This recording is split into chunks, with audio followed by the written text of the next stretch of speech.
Hi, everyone, and welcome back to another episode of Diverse Dividend. I'm your host, Sara Loriot, and today I am thrilled to be joined by Jonathan Durocher, President of National Bank Financial Wealth Management. In his role, Jonathan is responsible for overseeing a team of over 2,000 individuals, of which most are investment advisors. In addition to that, he's also responsible for overseeing over $185 billion in assets under management.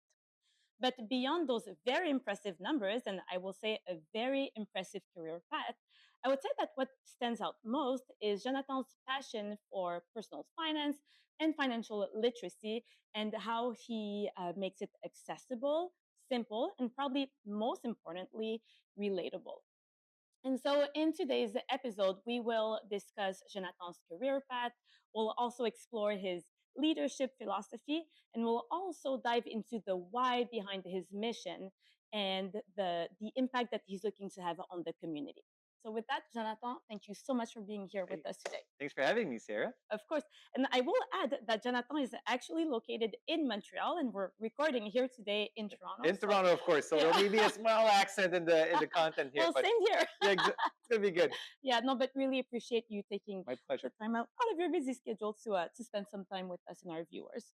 Great. So I love to start those conversations by one, really getting to know you, but really understanding how you made it to where you are today. So, of course, I always do research on our guests. And in looking at your LinkedIn profile, I saw that you actually started in compliance at National Bank. So, Yeah. could you please explain to us how or what happened between then and now?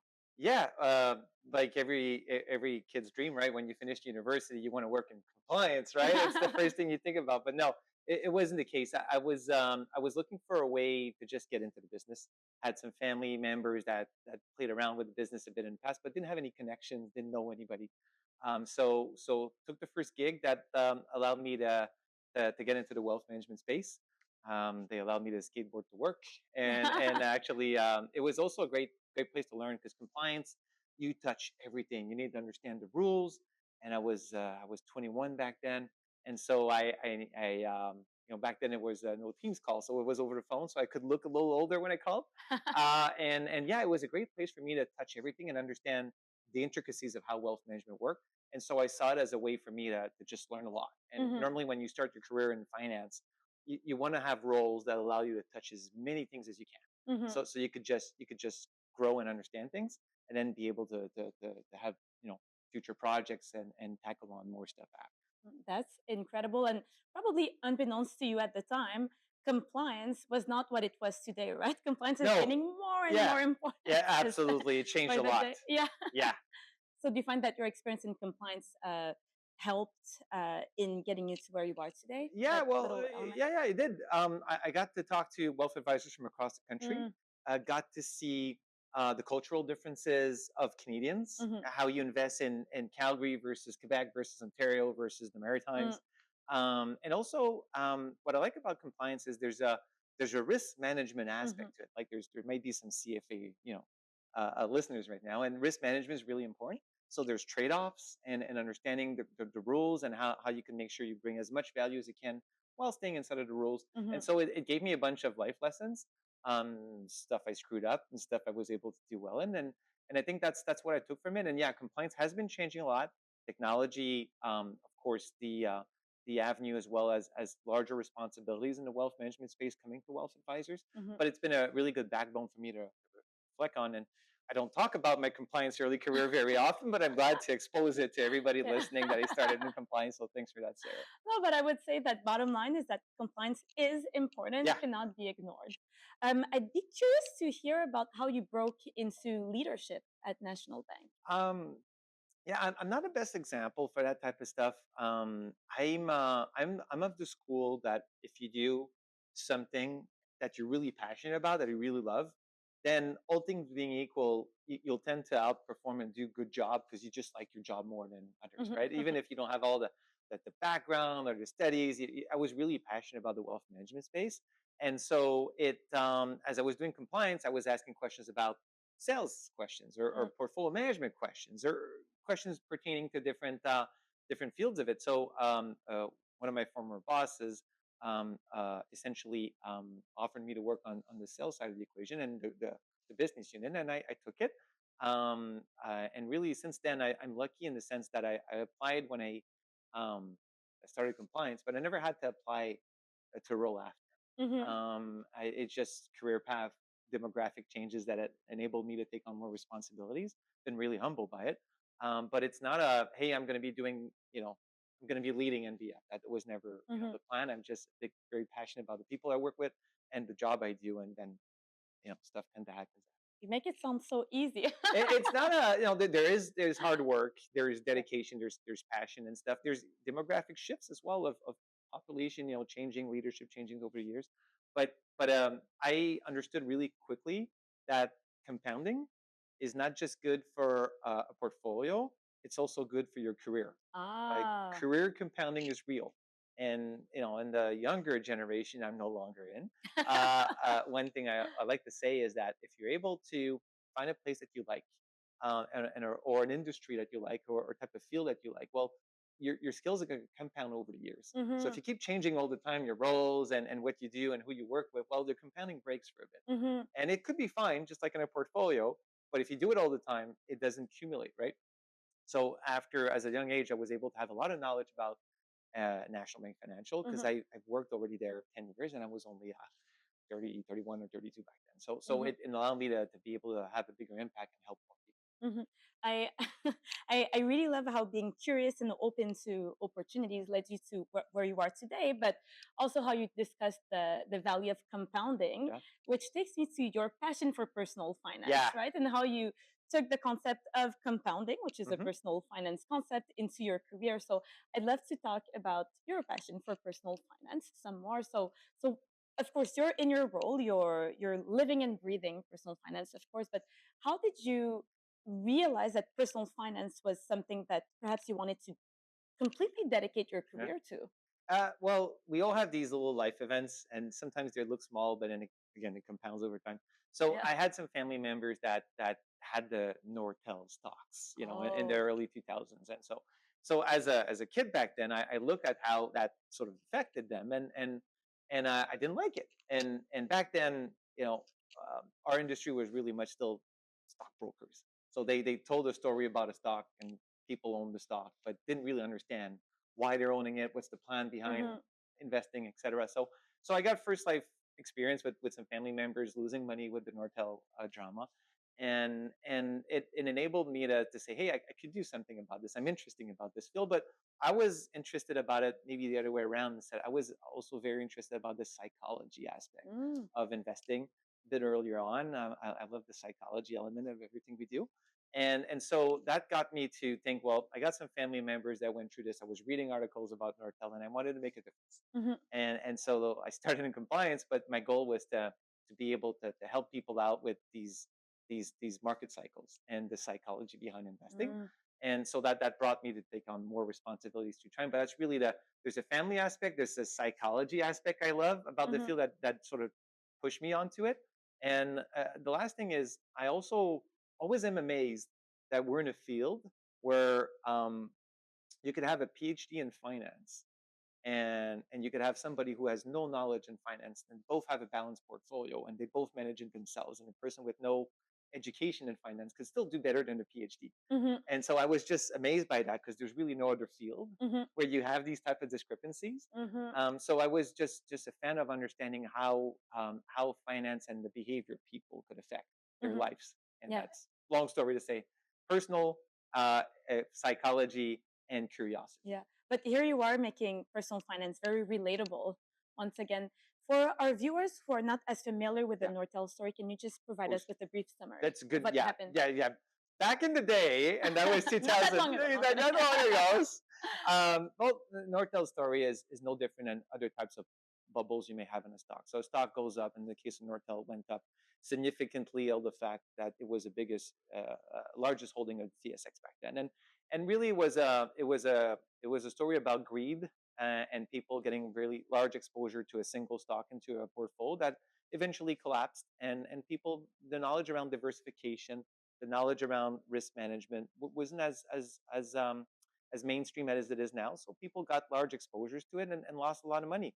And if you're a blue collar family working all your life, and you see your nest egg going away in an increment of a few weeks and months, it's tough to build up after. And so that got me the toll it took on people was really important. And I always like to think that if you remember your Maslow pyramid in maybe in your high school years or university years, the first one at the bottom is a sense of security.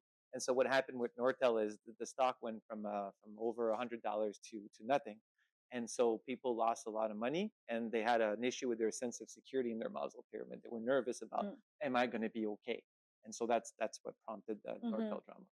Thank you very much for this summary. Yeah. And no, thank you for sharing the story, and that I'm sure resonates with a lot of people. Hopefully, even the younger viewers could Google it. It's worth understanding Nortel, but it happened again with different stocks, and it's good that we look at history as it was a good guide to the future trends. And that's why people say the only free lunch out there is diversification. Exactly. Don't have all your eggs in one basket. There's all these liners. Yeah. My personal favorite is diversification means you'll get the good. You won't get the extraordinary, but you won't get the tragic. So get the good.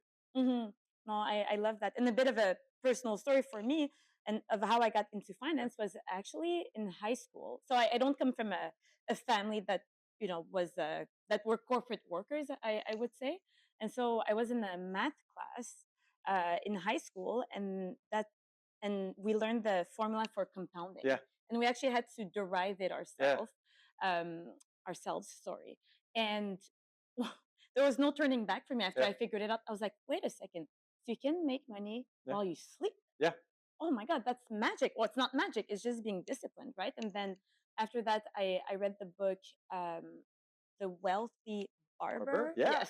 Yes, by Chilton, which was also groundbreaking for me. And then I was like, that is it. That's what I want to do. It's great that you learned that in school, because a lot of people don't learn it. And our brain isn't wired to understand compounding well. Well, if we say 8 plus 8 plus 8 plus 8 plus 8 to somebody, you'll be able to figure it out. But we say 8 times 8 times 8 times 8 times 8, we all freak out, right? So we're just not wired as humans, and so we always have to take a step back and say, hey, this could be compounding, but it's not intuitive. Yes. So it's not. If you learn it in school, you're it's going to be a big benefit for your career. And anybody listening now who says, well, what is compounding? Please study on it. Please understand it. Einstein said it's one of the 8 wonders of the world, compounding. So, but you got to make sure you understand it. It's not intuitive.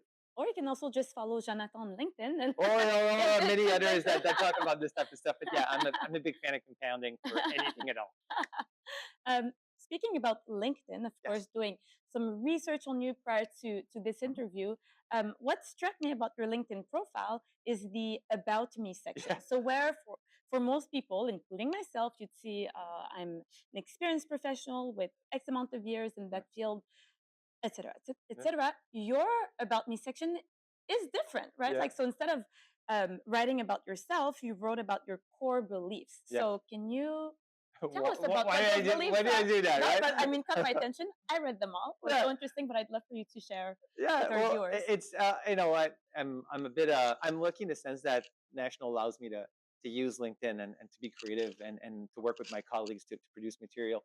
And in the belief section is I often see people having a text about themselves written in the third person, which often is them writing about themselves, which is totally cool. Or ChatGPT.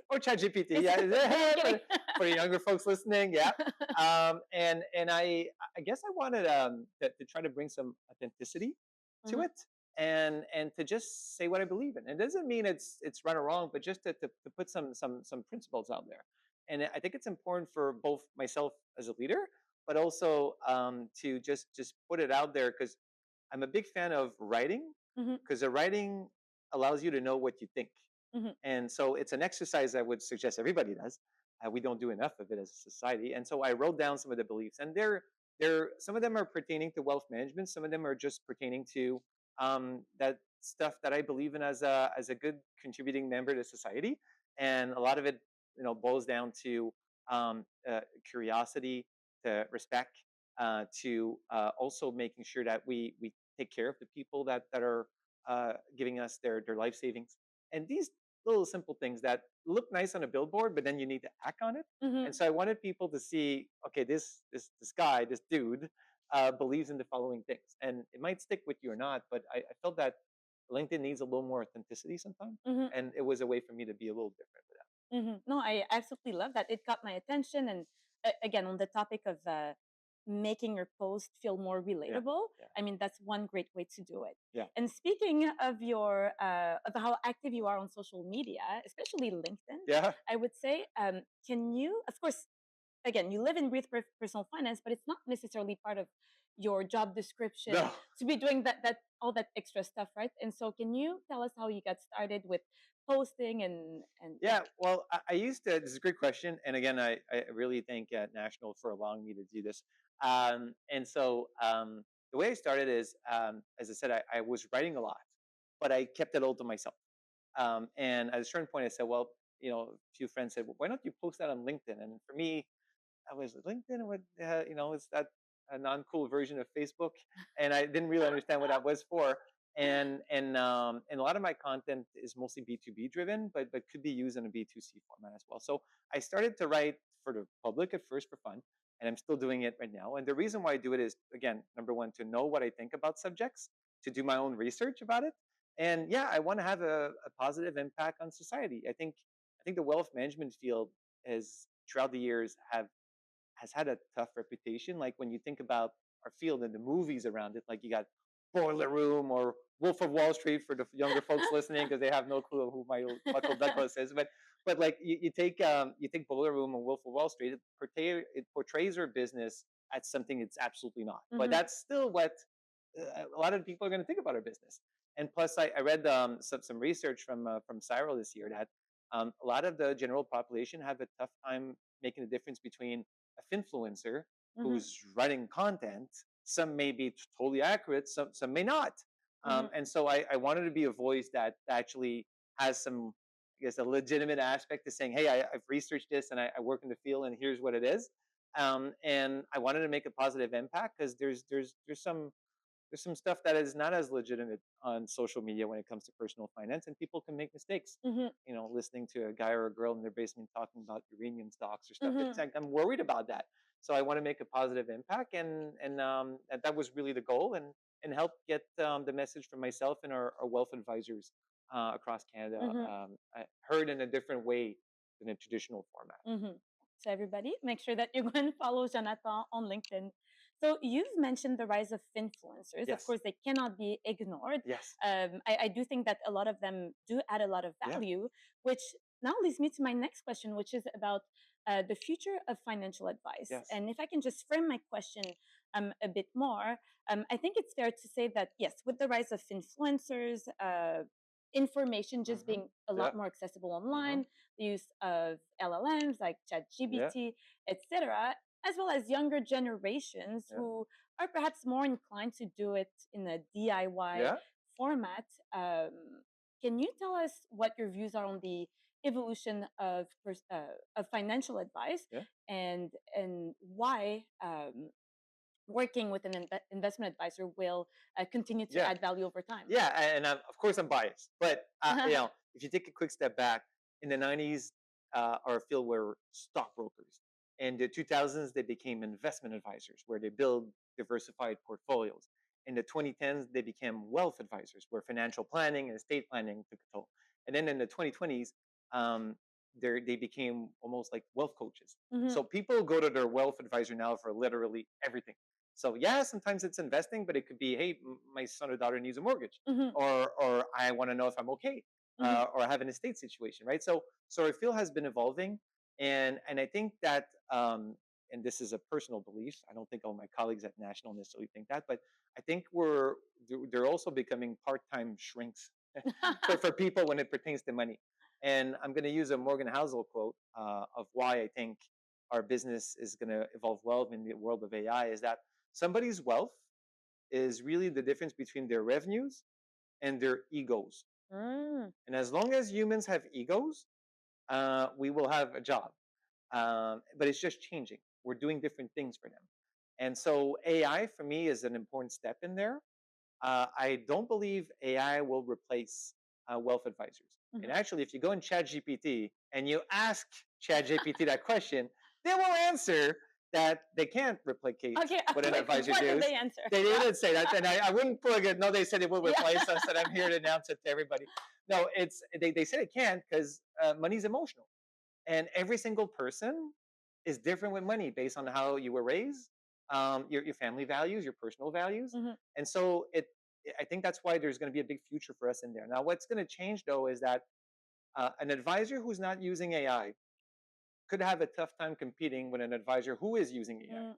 So that's where I could see a shift in our business. It will become something more mainstream, and I think Mhm. it will help people a lot in getting better advice and better services. But I do think that the emotional aspect Mhm. will remain. Mhm.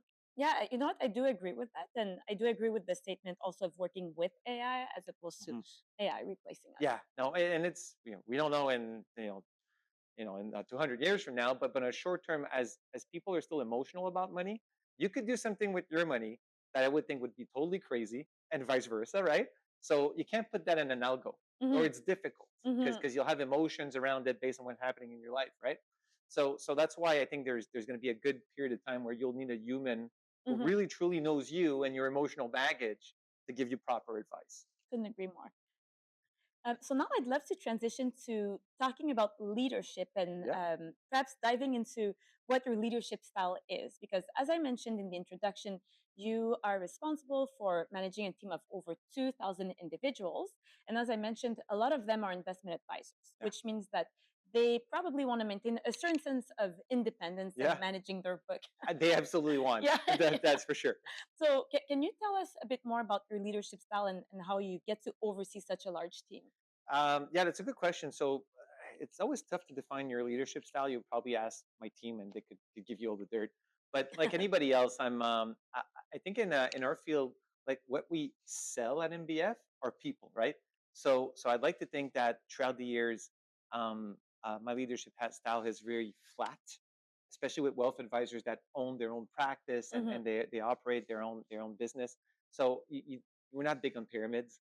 And I also think that if you if you are a good leader, you'll listen way more than you talk.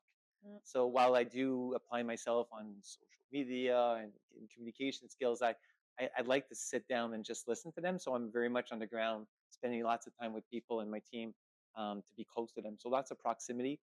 You need to know everybody's little story. Hmm. I'd like to think that again, the compounding over the time is I feel comfortable saying I could talk about you know close to 1,000 people's personal stories instead of if not more. And it's not because I'm particularly good. It's just it compounded over time, and that's something that's tough to do. Hmm. So proximity, flat, good listening skills. I need to work on my work-life balance. I need to work on my ability to delegate and a bunch of things. But yeah, it's and I've learned from great people that at national that coached me and mentored me through the time, and even folks outside of the national that been helping me out. So I'm, Mm. I'm lucky in that sense. That's super.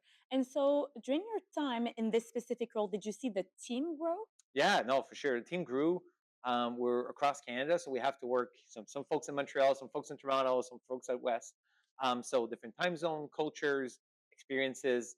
So my management team and just NBF overall, we've grown a lot in the last few years, and inside of that growth, though, it's important that when people join us from different firms, they always gave the same analogy. Like we do one special type of cuisine. Let's say it's French food.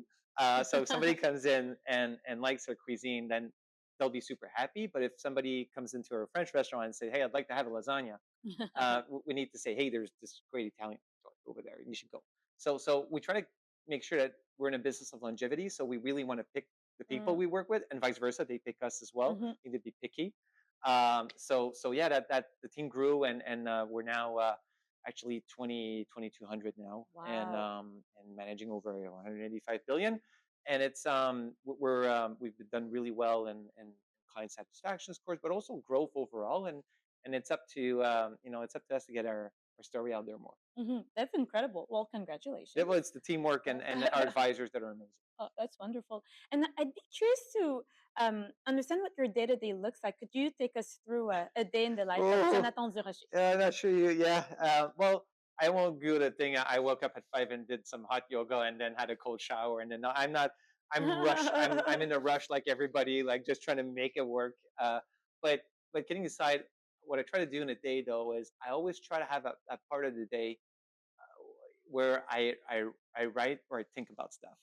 And at first, people in our industry always like to say how busy they are, right? Mm-hmm. It's sort of a standard say, I'm so busy, I'm so busy.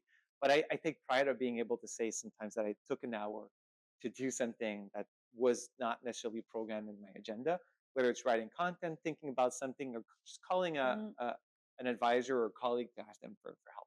I think I've been getting better at this. And I encourage everybody to be able to not always say you're too busy. Try to find the time, and controlling your time is really important.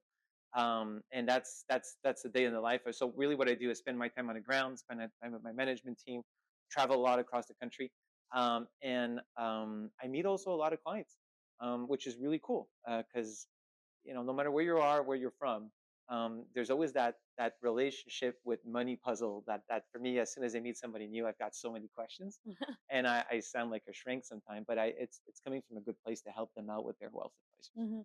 I love the idea of taking some time to think. Yeah, It's not something that we hear people say a lot. It's true. People are always like, I'm busy, I'm busy. And it's always about like carving out time to do more yeah, and more, as opposed to taking a step back and having time with yourself. And I just came back from a 2 week vacation. yeah. So you took some time to think. Yes, and it was a 2 week vacation, and with my husband, because again, we're so busy Yeah, at work like everyone else, we said, okay, let's take 20 to 30 minutes every single day to just meditate and do yeah, some thinking, right? To yeah, really truly yeah, disconnect. And it's proven to be so refreshing. Like yeah, I came back to Toronto feeling so refreshed, yeah. and something that I'm gonna try and continue Yeah, doing. and I encourage everybody to find their way, whether it's meditation or whether it's finding a sport or whether it's finding something. Yeah. And oftentimes, your best ideas or Hmm. your best reflections are going to come from these periods, Yes. long Yeah. walks or Yes. whatever it is. Like, and it's funny because it's not taught in school. Hmm. Like, there is no courses called managing your day efficiently. Yes. Like, you don't have that. But though that's time is the most precious Yeah. commodity we have, but we're sort of left on our own to figure it out, right? Yeah.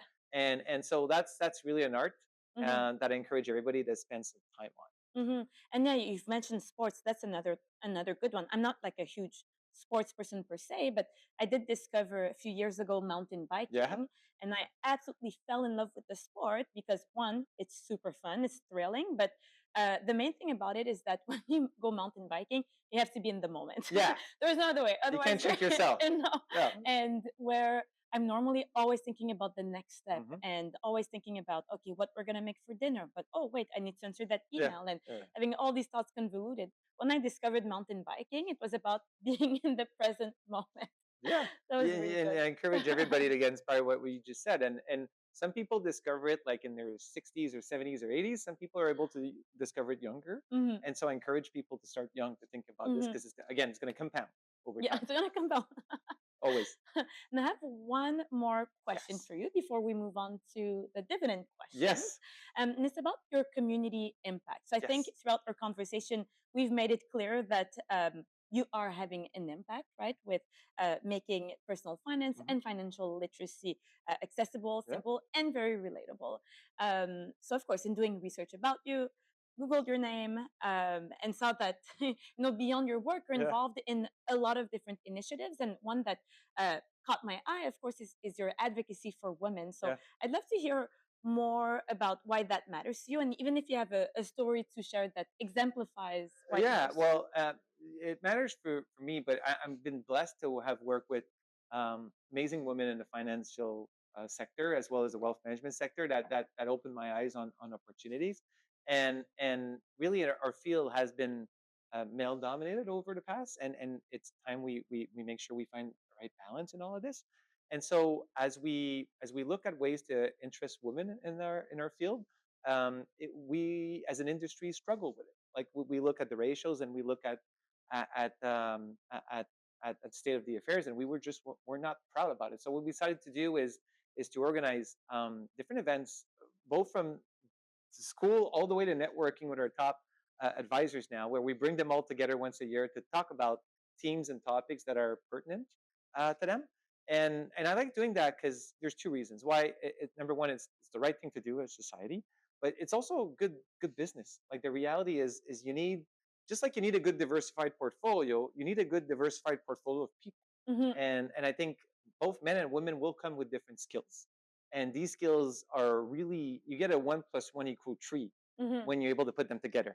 And so the emotional intelligence some women could bring to a conversation around money is so important. Mm-hmm. And so these are things that more and more of our male wealth advisors are seeing, and they're making sure that they're bringing the next generation of talent in their team, and having people from different background, but also obviously more women is really important. So I get involved by talking to our young women mentorship program that our amazing team at National Bank Financial runs. So we have over 40 universities that are having young women being mentored on the financial sector by different people inside of National Bank, wealth advisors, and different people of our management team. And we also have women symposium events. And plus, we also try to participate in making sure that when we go to a school and we talk about the profession, we try to say, hey, the Wolf of Wall Street thing is not is not what we do. It's a movie. It's a movie. And so what we do is the following, and I think a lot of them could relate to that, but it's not being taught much in school. Mm-hmm. So we got to be proactive and explain our field in such a manner. And so myself, but I'm lucky to work with a great team who's helping me with this quest. And I think it's not just good for NPF, but good for the entire industry.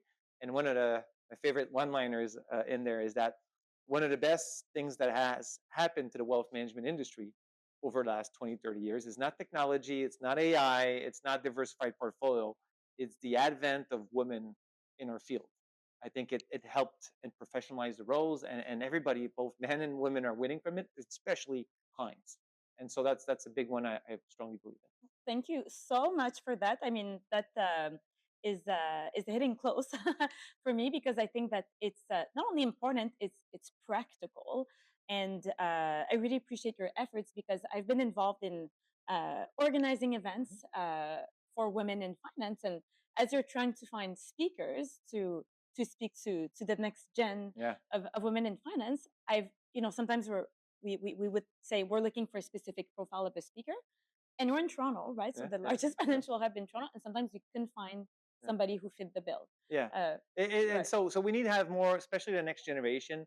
And that's the thing for both men and women to play a role in.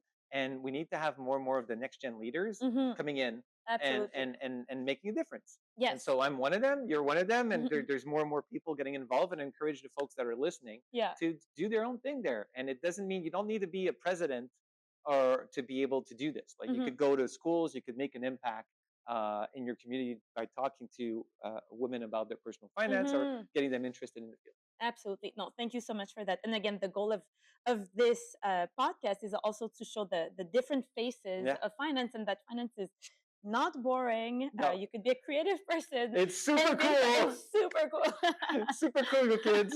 But it really is. It's an amazing field, and yeah, of course I'm biased, but helping people know if they're okay will always be a job and a place where you Mm-hmm. could have a positive impact on people. So I'm biased, but please keep studying in finance.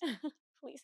I think it's a perfect way to close our interview and move on to the next section Mhm. of the interview, which is the dividend section Yeah. of the interview. So There's a bonus section. there's a bonus section. So that is a tradition that we have with Mhm. every guest that comes on, where every guest is as the same 3 questions. So Okay. they're rapid fire questions. We Okay. call them dividend questions because they're meant to add additional dividends to Okay. our conversation. Okay. Are you ready? I'm ready. Wonderful. Bring it on.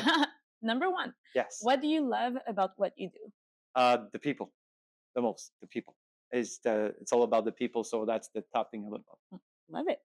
Number two, what is one thing that you've changed your mind on recently? One thing okay, that's a good one. One thing I changed my mind on recently. I think it's I